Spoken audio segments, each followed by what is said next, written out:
मोहम्मद, आप इधर क्या कर रहे हो हैं?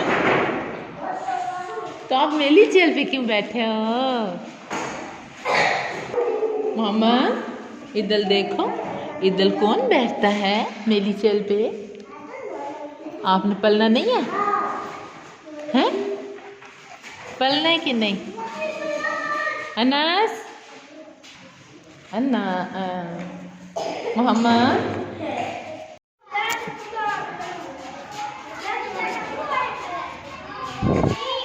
इधर देखो मेरी तरफ।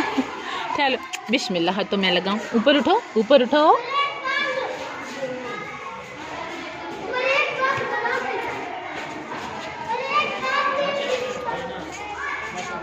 कुछ कमेंट्स आए थे कि टीचर तौहीन समझ रही थी ना बच्चों के शूज़ बंद करने में, तो इसलिए।